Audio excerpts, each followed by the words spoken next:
ठीक है बच्चों, तो हमारा अगला जो टॉपिक है वो है मोलार मास। क्या है? अब देखो इसमें ना नाम से आपको मतलब समझ आना चाहिए। मोलार कभी भी कब आएगा? जब 1 मोल की बात हो रही होगी।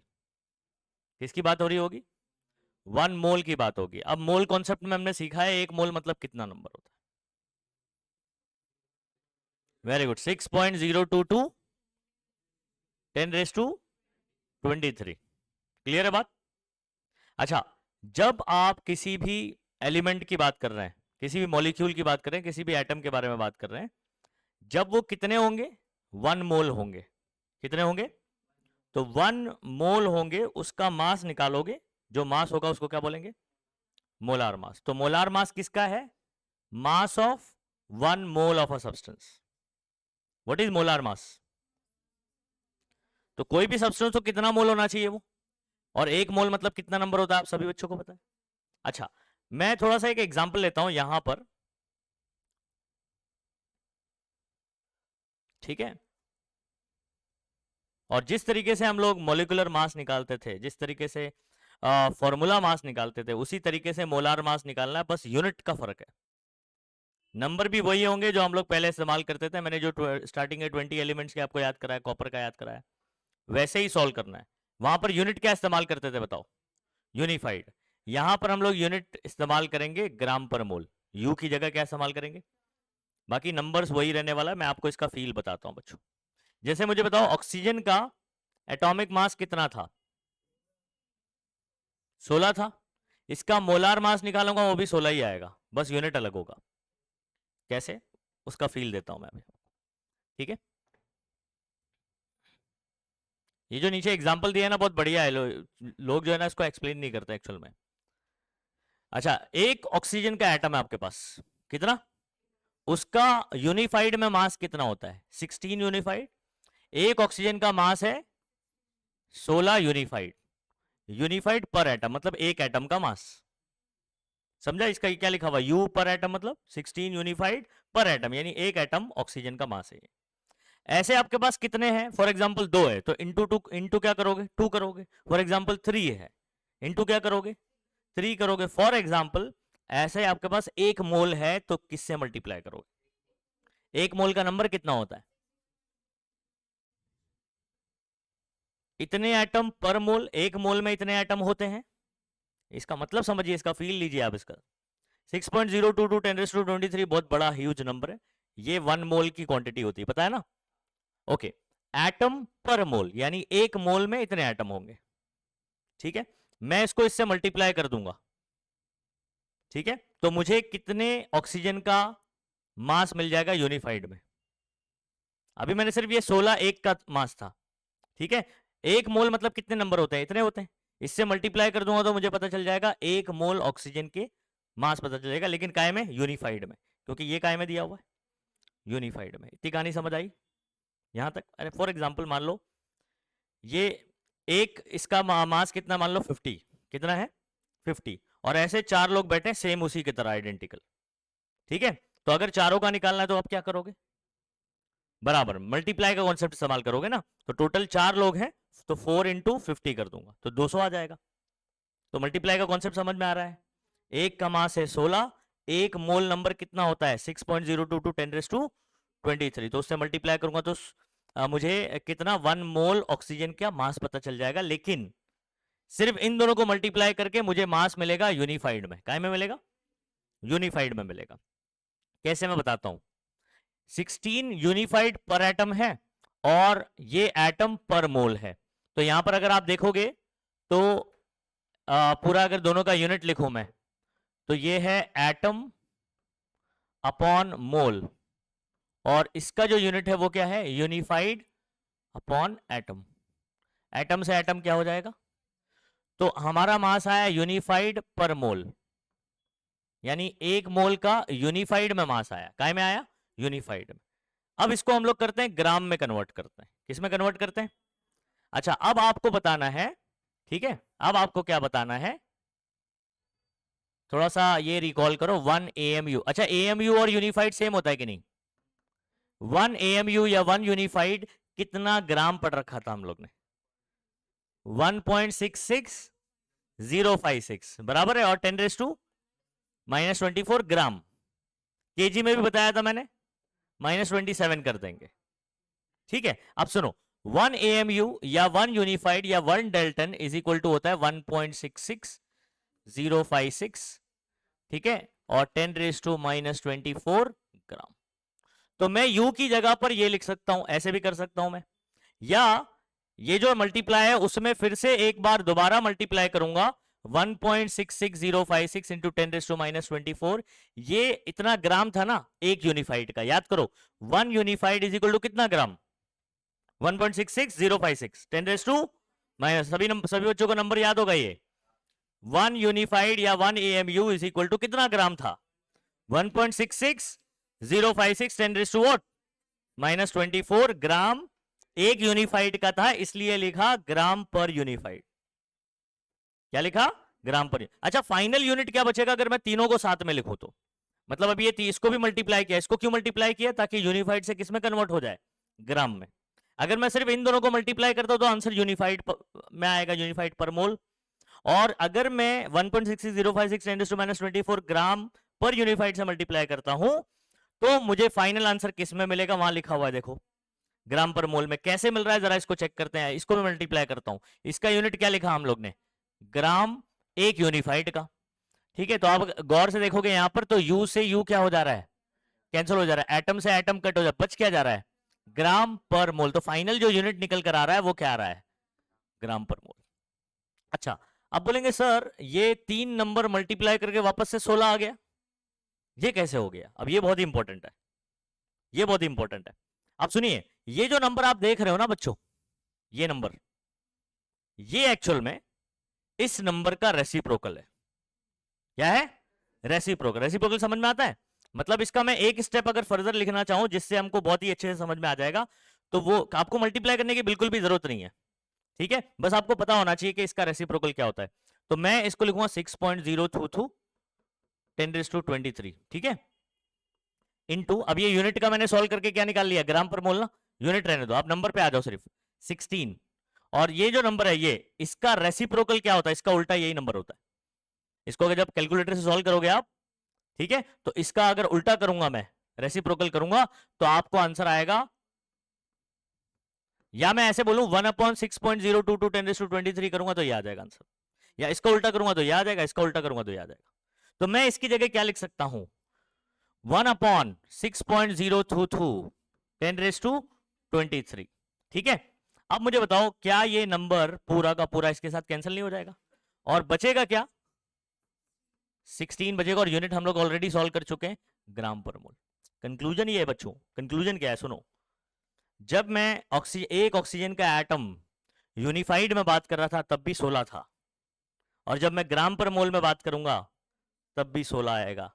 इसका मतलब जब हम लोग मोलार मास सॉल्व करेंगे तो जैसा पुराना तरीका था हमारा वैसे ही सॉल्व करेंगे, बस यूनिट क्या इस्तेमाल करेंगे, ग्राम पर मोल। कुछ समझा। अब ये टेबल आप गौर से देखोगे ना, ये आप चाहे ना टेक्स्ट बुक में ये वाला स्टेप लिख लो जो मैंने यहां पर बताया हुआ है, और यूनिट का जो मैंने सॉल्यूशन बताया वो लिख लो। दो चीज यहां पर बहुत ही इंपॉर्टेंट है, एक ये वाले स्टेप को सॉल्व करने पर 16 क्यों आ रहा है, रीजन सबको पता है क्या, इन दोनों को मल्टीप्लाई क्यों कर रहे, तू खोया था ना, तो खोया था तू। याद कर, अभी एग्जांपल बताया था मैंने, एक इसका मास क्या है, मान लो 50 है, तो क्यों मल्टीप्लाई किया था, 4 लोग का निकालने के लिए ना। मैंने एक का मास दिया और बोला कि 4 का कितना होगा, तो इंटू 4 कर दिया आपने।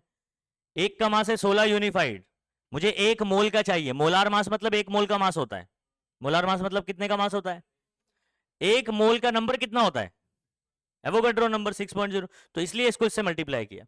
अब इससे मल्टीप्लाई करने पर मुझे आंसर काय में आएगा, यूनिफाइड में आएगा। यूनिफाइड टू ग्राम कन्वर्ट करने के लिए इस नंबर से मल्टीप्लाई करेंगे, ये भी हम लोग ने पढ़ रखे हैं।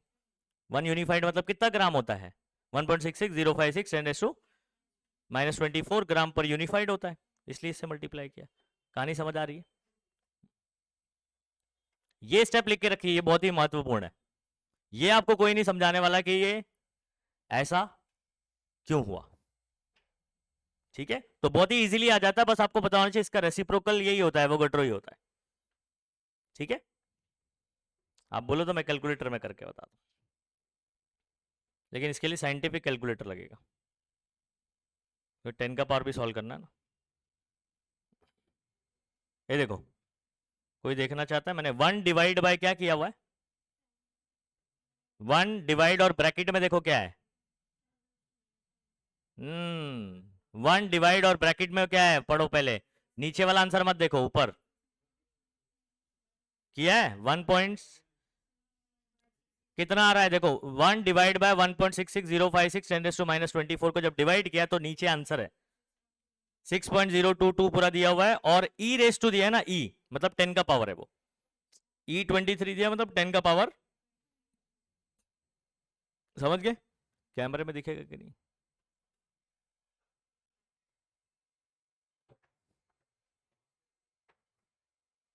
ये वाले में क्या है, वो साइंटिफिक कैलकुलेटर नहीं है, नॉर्मल कैलकुलेटर।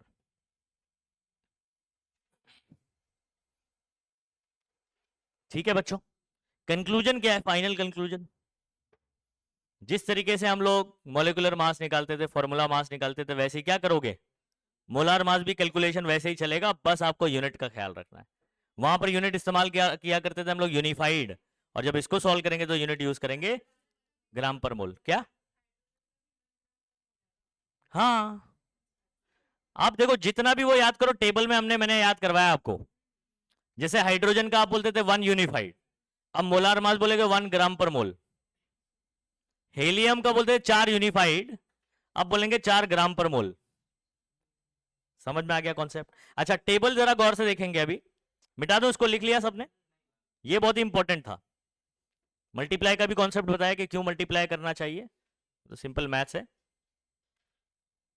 और आंसर 16 कैसे आ रहा है ये भी बता दिया मैंने आपको, यूनिट ग्राम पर मोल कैसे आ रहा है वो भी बताया, तो उसका भी एक्सप्लेनेशन लिखिएगा।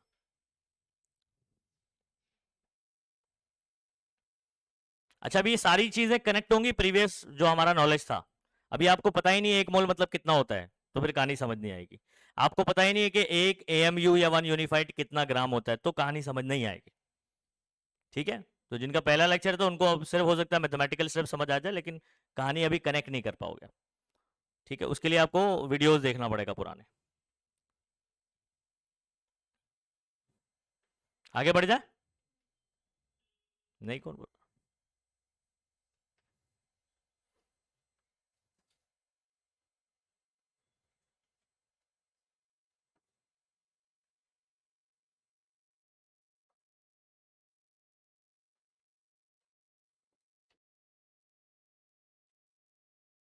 चलिए आगे बढ़ते हैं।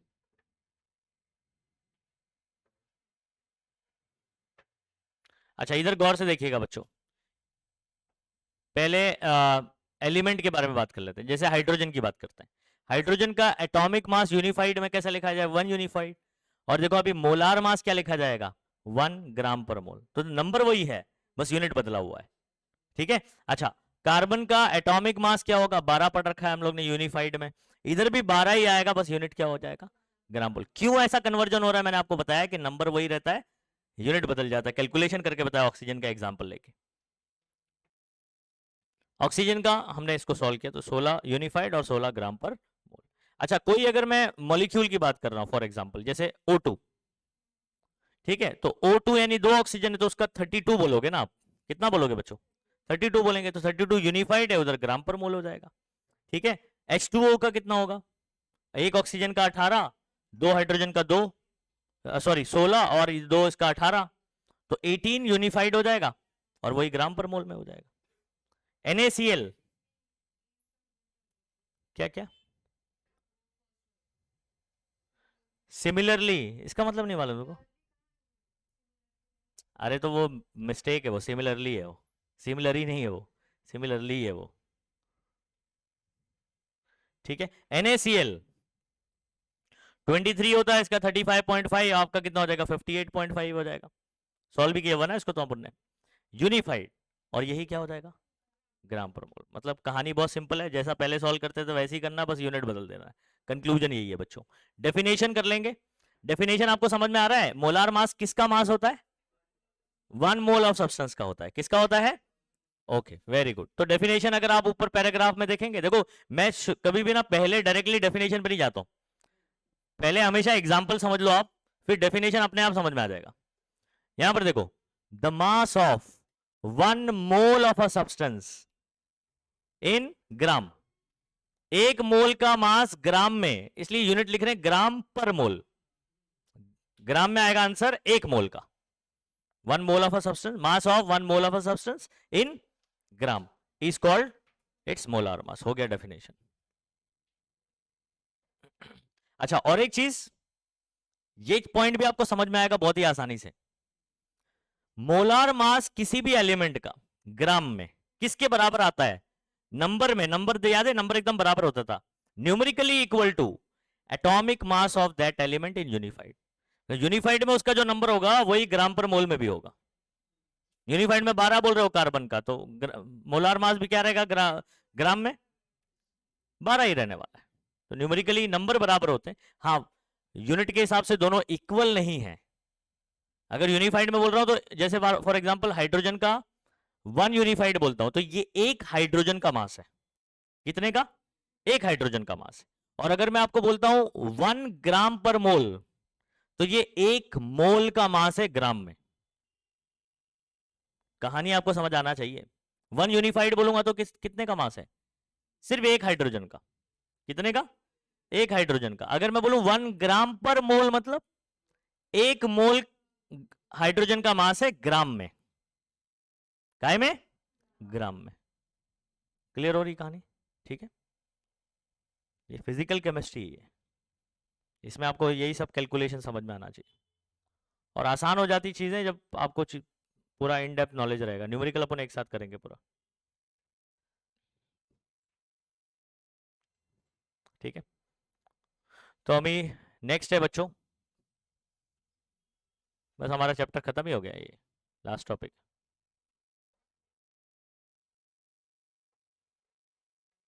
फिर न्यूमेरिकल शुरू करेंगे, short example.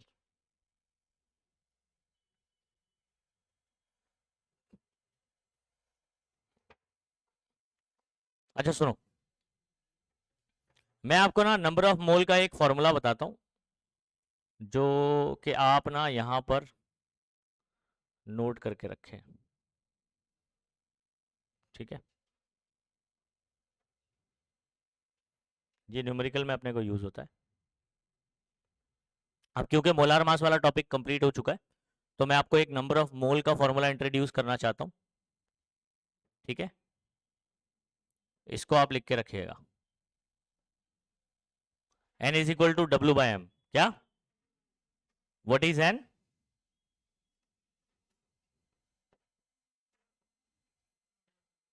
Number of mole. What is n? 1 mole, 2 mole, 0.1 mole, 0.5 mole, ऐसे, ठीक है। W mass of a substance. What is capital M? अभी पढ़ा हमने, molar mass of a substance, ठीक है। समटाइम इसको मोलिकुलर वेट भी लिखा करते हैं, क्योंकि मोलार मास और मोलिकुलर वेट क्या आएगा? नंबर सेम ही आएगा ना, लेकिन ये है मोलार मास। समटाइम इसको MW भी, बेस पे W भी लिखा जाता है, मोलिकुलर वेट ऐसे भी लिखा जाता है। तो आप ऐसे ही याद रखो। ए नंबर ऑफ मोल का क्या फॉर्मूला बताया मैंने अभी आपको? W/m। मास काय में होगा? ग्राम में। मास काय में होगा? मोलार मास काय में होगा? ग्राम पर मोल में होगा। और n नंबर ऑफ मोल है ना, तो उसका यूनिट क्या होगा? मोल। समझे? देखो बहुत सिंपल है, आ जाओ बता रहा हूं। इसका यूनिट होगा मोल, यूनिट जो भी यूज करता हूं तो MOL ही इस्तेमाल करते हैं। इसका यूनिट होगा, ब्रैकेट में लिख देता हूं, ग्राम, ठीक है। और इसका यूनिट होगा ग्राम पर मोल, ठीक है। ये यूनिट्स याद रखें। नंबर ऑफ मोल का क्या फॉर्मूला है? W/m। n is equal to W/m। W कौन है? मास ऑफ अ सब्सटेंस है, that must be in gram. काय में होना चाहिए? ग्राम में। और कैपिटल M कौन है यहां पर? मोलार मास ये काय में होना चाहिए, ग्राम पर मोल। देखो मैं यूनिट के अकॉर्डिंग भी सॉल्व करके बताता हूं। ये एन का यूनिट क्या है, मोल। राइट साइड में ऊपर वाले का यूनिट है ग्राम, है ना, और नीचे वाले का यूनिट है ग्राम पर, ग्राम से ग्राम कट हो जाएगा, अपॉन के अपॉन वाला ऊपर आ सकता है, नहीं समझे, लेफ्ट ये इसके बराबर है ना, और इसका यूनिट क्या है, मोल है, तो इसको सॉल्व करने पर भी मोल ही आएगा आपका। आ रहा है क्लियर? ओके चलो, इतना डन हो गया। अच्छा, नंबर ऑफ मोल के ना बच्चों और भी फॉर्मूले, जैसे मैंने ये वाला एक बता दिया, और फॉर्मूला होता है, अनदर फॉर्मूला देखो, एन अपॉन एन ए भी होता है। क्या होता है, एन अपॉन एन ए। अब इसका क्या मतलब है, एन यहां पर है number of particle, number of, अब पार्टिकल की जगह एटम हो सकता है, मॉलिक्यूल हो सकते हैं, आयन हो सकते हैं, और एन ए कौन होता है आपका पता है, एवोगैड्रोस नंबर। एन ए कौन होता है, एवोगैड्रो नंबर क्या होता है बच्चों, Avogadro's number 6.022 10 raise to 23, 23 plus 23 रहता है। अच्छा इसका क्या कॉन्सेप्ट है, इसका क्या कॉन्सेप्ट है, अच्छा अगर आपके पास, मुझे एक चीज बताओ, फॉर एग्जाम्पल बच्चों, मान लीजिए आपके पास 24 अंडे,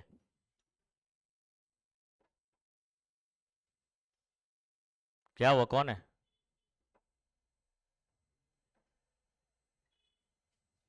कोई नहीं है, रहने दे चल, कड़ी मत लगा, तो तू आगे आके बैठना, कितनी जगह है। ओके ध्यान देंगे यहाँ पर सभी बच्चे, आपके पास फॉर एग्जाम्पल 24 अंडे है ना, और मैं अगर आपसे पूछूं कि 24 अंडे मतलब कितने डजन है आपके पास, अभी इसने आप तो डायरेक्ट बता दिया, लेकिन इसके पीछे का मैथ्स क्या हो सकता है जरा सोचो। 24 अंडे थे टोटल, और आपको पता था एक डजन मतलब कितना होता है, 12, तो जब आपने क्या किया, इसको 12 से डिवाइड किया, है ना, तो 12 दूनी 24, तब जाके दो नंबर आया ना, तो 2 डजन कैसे आया ये दो, जब मैंने टोटल जितना भी दिया जाए उसको डिवाइड किया, जो कि आपको पता है एक डजन कितना होता है, 12 होता है, तब जाके मुझे 2 डजन पता चला, नहीं समझे बात को। अच्छा, अब ऐसे ही आपके पास फॉर एग्जाम्पल कोई सब्सटेंस 2 मोल है, कितना मोल है, तो 2 मोल मतलब समझ में आता है कितना होता है, 2 एन ए लिख सकता हूं ऐसे, या लिख सकते हैं आप, चलो 6.022 10⁻²3, ठीक है, 2 मोल मतलब इतना होता है, 2 × 6.022 10⁻²3। अब चाहे तो मल्टीप्लाई करके भी मैं डायरेक्ट नंबर दे सकता था आपको, लेकिन ऐसा लिखने का कुछ कारण है। अच्छा अगर मैं आपसे पूछूं कितना मोल है, मोल पूछ रहा हूं मैं, नंबर दे दिया, नंबर ऑफ पार्टिकल इतने हैं, नंबर ऑफ पार्टिकल कितने हैं, 2 × 6.022 10⁻23, मैं पूछ रहा हूं कितने मोल होंगे ये, तो आपको यहां पर ये 2 से भी समझ में आ रहा होगा कि 2 मोल आएगा, लेकिन ये 2 आंसर कैसे आएगा, जब मैं इसको डिवाइड करूंगा, एक मोल का कितना नंबर होता है, 6.022 10⁻23, ये टोटल नंबर ऑफ पार्टिकल है, और एक मोल का पार्टिकल इतना होता है, इससे डिवाइड करूंगा तो ये इससे कैंसिल हो जाएगा, और आपका 2 आंसर आएगा।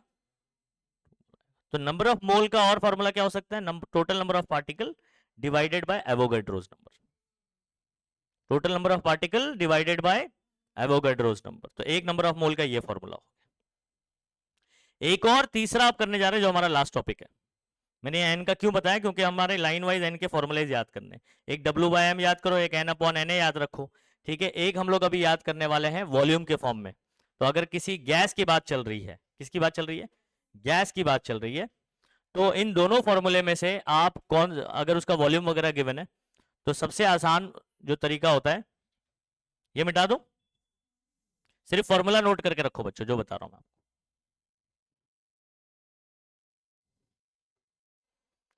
ठीक है। तो एन का फॉर्मूला जो अभी हम लोग आगे पढ़ने वाले हैं वो है V/22.4 लीटर और DM³ ये फॉर्मूला पढ़ने वाले। तो आपको टोटल वॉल्यूम गिवन होगा और एक मोल का वॉल्यूम, मोलार वॉल्यूम बोलते हैं इसको, 22.4 लीटर। तो आओ अभी इस पर चर्चा करते हैं। तीसरा फॉर्मूला ये वाला करने वाले, तो इसको डिटेल में अभी बात करते हैं। तीसरा फॉर्मूला ये बनेगा क्या, इसका फील क्या है, इसकी भी बात करते हैं।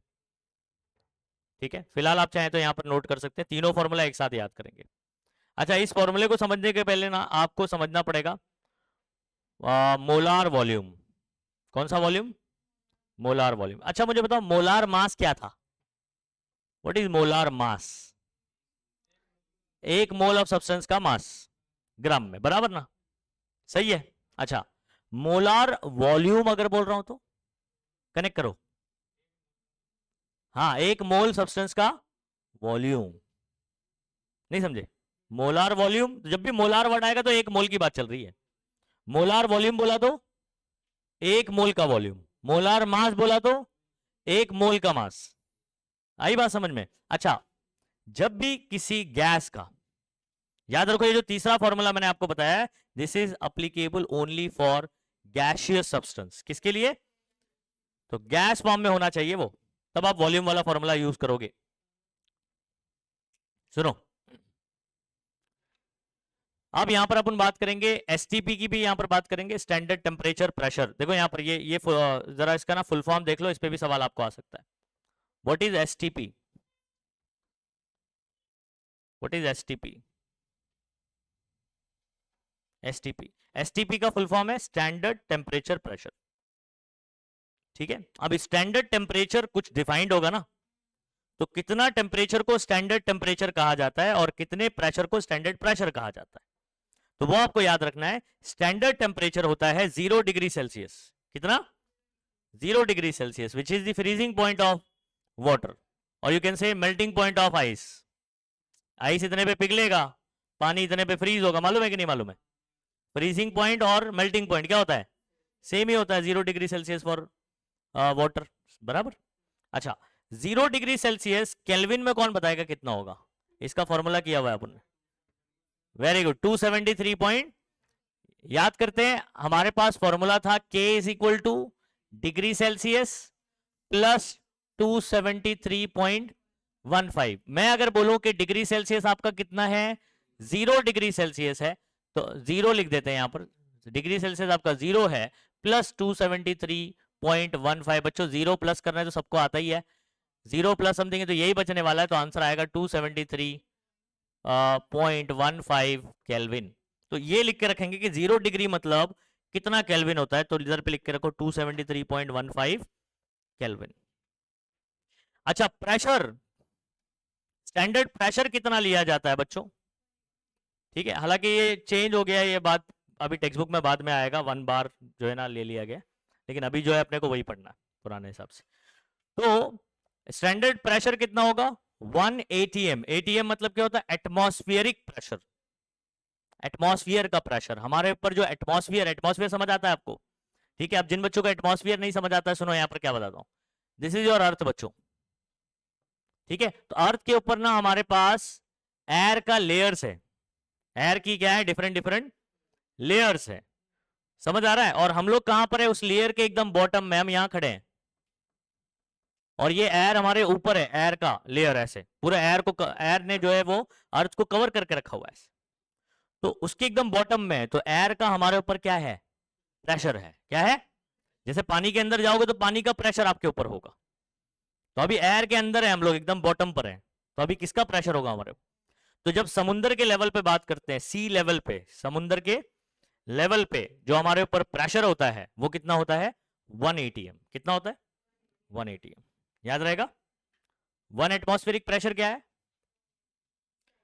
Pressure of atmosphere at the sea level. हाँ, स्टैंडर्ड प्रेशर भी है ये। क्या है ये? Standard pressure. तो व्हाट इज एसटीपी बच्चों? Standard temperature pressure. अब स्टैंडर्ड टेम्परेचर कितना है? 0 डिग्री सेल्सियस। स्टैंडर्ड प्रेशर कितना है? 1 ATM। 1 ATM मतलब 1 एटमॉस्फेरिक प्रेशर। ठीक है। अच्छा, ये जो एटीएम में दिया जाता है ये मेरा कोई एसआई यूनिट नहीं है। अगर फॉर एग्जांपल आपको इसको एसआई यूनिट में कन्वर्जन करना है तो ये भी आप नोट करके रखें कि 1 ATM, वैसे इसका कन्वर्जन अलग अलग यूनिट्स में है, लेकिन आप एसआई वाला एटलीस्ट याद रखें। 1 ATM इज इक्वल टू 1.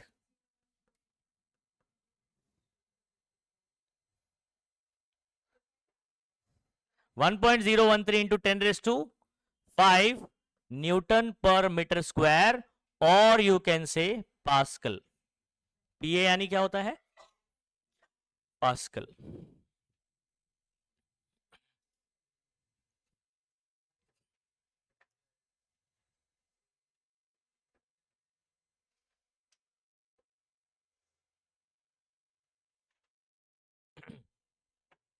अब आपको 1 मार्क का सवाल पूछता है, what is molar volume? What is, अच्छा 1 लीटर समझ आता है ना आप सभी बच्चों को, तो 22 लीटर भी समझ आएगा, उसका ही बार 22 टाइम्स कर लेने का। ठीक है, तो हम लोग क्या करते हैं बच्चों, कोई भी गैस जब इतने टेम्परेचर और प्रेशर पे बात करूंगा, एट एसटीपी टेम्परेचर होना चाहिए कितना? 0 डिग्री, और प्रेशर कितना होना चाहिए जितना अपना यहां पर है अभी 180 एम। इतने टेम्परेचर प्रेशर पर जब आप किसी भी गैस का वॉल्यूम चेक करते हैं, क्या चेक करते हैं? तो उसका वॉल्यूम, और वो भी कितना होना चाहिए? अगर 1 मोल है, कितना है? तो 1 मोल अगर मेरे पास कोई गैस है एट एसटीपी, उसका वॉल्यूम आता है 22.4 लीटर। कितना? 22.4 लीटर। इस नंबर को बहुत ही अच्छे से याद रखिए। क्या बोला मैंने? वापस से दोबारा समझिए। मान लीजिए मैंने क्या किया, एक बलून में एयर गैस भर दिया, कोई हाइड्रोजन भर दिया या कोई गैस भर दिया, और टेम्परेचर कितना कर दिया इसका?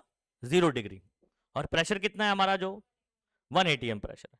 जब इस पर मैं चेक करूंगा उसका वॉल्यूम, तो मुझे अगर वो 1 मोल सब्सटेंस है, कितना है वो गैस? 1 मोल है, तो उसका वॉल्यूम कितना मिलेगा? नंबर बताओ। 22.4 लीटर। तो what is 22.4 litre? Volume of 1 mole of gas at STP. नहीं समझे? दोबारा समझिए। What is 22.4 litre? ये वॉल्यूम है। लीटर, लीटर क्या होता है भाई? वॉल्यूम होता है। याद करो केमिस्ट्री में क्या बताया मैंने, वॉल्यूम हम लोग काय में बात करने वाले? लीटर में, डीएम क्यूब में बात करने वाले। ठीक है, 22.4 लीटर किसका वॉल्यूम है? 1 मोल गैस का वॉल्यूम है। 1 मोल गैस का वॉल्यूम है। कब? Eight STP. अब एसटीपी मतलब क्या? टेम्परेचर होगा 0 डिग्री सेल्सियस और प्रेशर होगा 180। इतने पे जब आप मेजर करते हो तो 1 मोल गैस का जो वॉल्यूम होगा वो होगा 22.4 लीटर। आई बात समझ में? दोबारा पूछ रहा हूं, 22.4 लीटर क्या है? 1 मोल गैस का वॉल्यूम है। कब है? Eight STP. एसटीपी क्या होता है? तो स्टैंडर्ड टेम्परेचर कितना है और स्टैंडर्ड प्रेशर कितना है? 0 डिग्री सेल्सियस या 273.15 केल्विन, और प्रेशर 180 है। कुछ याद आया? समझ में आ गया? ओके। अब यहां पर जो है ना, आप अगर एग्जाम में आपको 1 मार्क के लिए पूछता है कि define molar volume of gas, molar volume क्या होता है, ठीक है, एट एसटीपी, तो आपको थोड़ा सा एक्सप्लेनेशन भी दे देते हैं हम लोग। यहां से टिक मार्क करते हैं, यहां से करते हैं। 1 mole of any gas, 1 mole of any gas occupies, देखो ये याद रखो, कोई भी गैस की बात चल रही है, कोई भी गैस हो, चाहे वो हाइड्रोजन हो, चाहे वो हीलियम गैस हो, समझ आ रहा है, चाहे वो डायटोमिक हो, ट्राइएटोमिक हो, मोनोएटोमिक हो, कोई भी गैस हो, ठीक है, उन सब गैस के लिए एप्लीकेबल है, लेकिन एप्लीकेबल है गैस के लिए, लिक्विड के लिए नहीं, सॉलिड के लिए। 1 मोल ऑफ एनी, इसलिए डेफिनेशन में जब आप देखोगे तो गैस स्पेसिफाई किया हुआ है, और यहां पर भी देखोगे तो मोल्स एंड गैसेस, तो मोल और गैस का रिलेशन हम लोग यहां पर बात करने वाले। गैसेस के लिए नंबर ऑफ मोल कैसे निकलेगा? 1 mole of any gas occupies, कितना वॉल्यूम ऑक्यूपाई करता है बच्चों?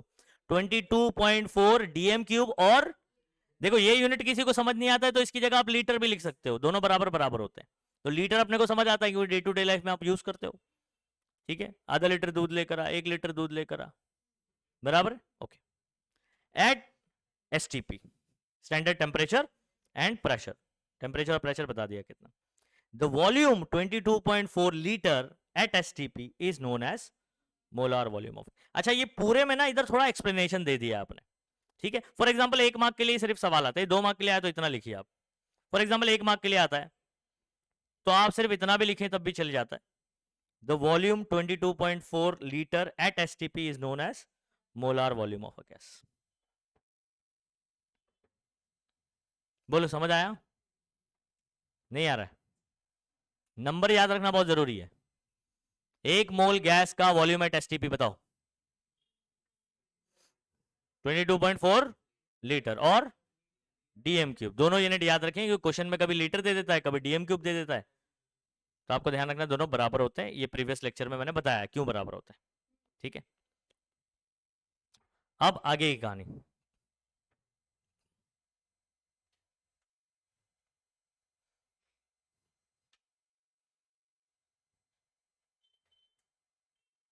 यहां कुछ देख रहे हो आप? क्या ये फॉर्मूला दिखाई दे रहा है आपको? ठीक है, n इज इक्वल टू, मैंने जो शॉर्टकट लिखा है था वो कहां पर दिखाई दे रहा है आपको? n is equal to volume of gas v at STP divide by 22.4। नहीं आ रहा समझ में? अच्छा, ये फॉर्मूले का थोड़ा सा फील ले लेते हैं, आ जाओ। अगर मैं बच्चों बोलूं आपको कि 1 मोल गैस है एसटीपी पर, कितना उसका वॉल्यूम कितना बोला आपने? 22.4 लीटर। अच्छा, 2 मोल हो गए तो इंटू 2। ओके, तो जब भी आप वॉल्यूम की बात करोगे तो आप फॉर्मूला कैसे लिखना चाहोगे? Total volume at STP. 1 mole का होता है 22.4 लीटर होता है या डीएम क्यूब होता है। 2 मोल का कितना होगा? इंटू 2। 3 मोल का कितना होगा? n मोल का कितना होगा? ओके, अच्छा आप n का फॉर्मूला बना लेते हैं, 22.4 लीटर को यहां भेज देते हैं। ठीक है, तो फॉर्मूला बन गया v upon 22.4 litre is equal to what? n। तो n का फॉर्मूला क्या बन गया? जरा गौर से देखिए बच्चों, यही तो है। किधर किधर? अरे वो 1 मोल का, पर मोल बोले तो 22.4 लीटर पर मोल, यानी 1 मोल का इतना लीटर। पर का समझ मतलब ही नहीं समझ पाए इतनी देर से आप। पर मतलब एक की बात चल रही है ना, तो 1 मोल का कितना लीटर होता है? कुछ आ रही बात समझ में? ठीक है, आप डायरेक्टली इतना भी लिखे चल जाता है वो, जैसा मैंने बताया हुआ है। ठीक है, अच्छा फॉर्मूला सभी बच्चे याद रखेंगे, पहले भी लिख चुके हैं हम लोग, यहां पर भी आप इसको लिख सकते हैं जैसा मैं बता रहा हूं वैसे लिखना। वी, वी जो है वॉल्यूम आप बात करोगे गैस का एट एसटीपी, ये बात ध्यान रखना, this is applicable only for gas. किसके लिए अप्लीकेबल है? जब गैस की बात चलेगी तभी इसको इस्तेमाल करना, समझ आ रहा है? और अकॉर्डिंग टू गिवन और एसटीपी क्वेश्चन वगैरह में बोल देता है 22.4 लीटर, बस ऐसे लिखो। वॉल्यूम ये आपको काय में दिया जाएगा? लीटर में देगा, डीएम क्यूब में देगा, चलेगा कोई में, चाहे लीटर में दे चाहे। अच्छा, अगर कोई और यूनिट में दे देता है तो आपको उसको कन्वर्ट करना पड़ेगा। It must be in litre और dm cube, it must be in litre और डीएम क्यूब। अगर कोई दूसरे यूनिट में दे दिया तो आपको यूनिट कन्वर्जन आना चाहिए उसके लिए।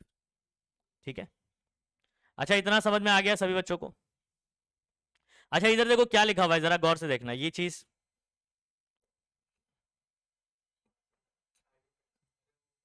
IUPAC has recently changed the standard pressure to 1 bar।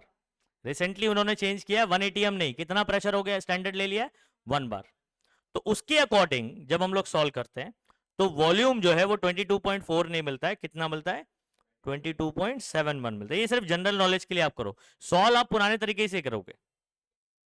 ठीक है, अभी इसको टेक्स्ट बुक में आने टाइम लगेगा थोड़ा, अंडरस्टूड? फिर पूरी हर जगह चेंज करना पड़ेगा ना इनको, तो अभी आने में टाइम लगेगा। तो हम लोग अभी सॉल्व करेंगे 22.4 लीटर ही लेके। ठीक है, तो ये चीज को भी हाईलाइट करके रखो कि रिसेंटली आईयूपीएससी ने 1 ATM ना मानते हुए प्रेशर कितना ले लिया है? स्टैंडर्ड 1 बार। एग्जाम में आपको जो ऊपर है वही। ठीक है, तो अगर ऐसे बोलता है कि रिसेंटली अभी आईयूपीएससी ने कितना प्रेशर ले लिया है, स्टैंडर्ड वाला स्टैंडर्ड प्रेशर कितना माना है, तो फिर 1 बार ही लिखोगे ना आप। और उसके अकॉर्डिंग वॉल्यूम कितना आ रहा है, फिर वॉल्यूम ऑफ मोलार वॉल्यूम कितना आ रहा है? 22 पॉइंट। तो न्यूमेरिकल्स में अगर कभी ऐसा वैसे नहीं पूछेगा, अगर ऐसा पूछता है कि according to new rule of IUPAC what is the molar volume, तो आप लिखोगे 22.7 ना कि 22.4। वैसे ऐसा पूछेगा नहीं क्योंकि अभी उन लोगों को कॉमनली जो पुराना चल रहा है उसी हिसाब से सवाल पूछा जाएगा, लेकिन ऐसा स्पेसिफिकली पूछ सकता है। तो यहां पर बच्चों हमारा चैप्टर हो गया है, हाँ खत्म हो गया। ठीक है, तो अब हमारे पास 7 यहां पर न्यूमेरिकल्स हैं। ठीक है, 7 जो है ना सॉल्व वाले हैं, और उसके बाद अनसॉल्व के न्यूमेरिकल्स तो यहां से देखो ये शुरू हो रहे हैं ABCD करके, ये पूरा लास्ट तक, यहां तक R तक, ये पूरे अनसॉल्व न्यूमेरिकल है। फिर कुछ कॉन्सेप्ट है, ये सब डेफिनेशन हम लोग कर चुके हैं। हाँ, एवरेज एटॉमिक मास कर चुके हैं, molar mass, mole formula mass, molar volume of gas अभी किया। क्या है मोलार वॉल्यूम?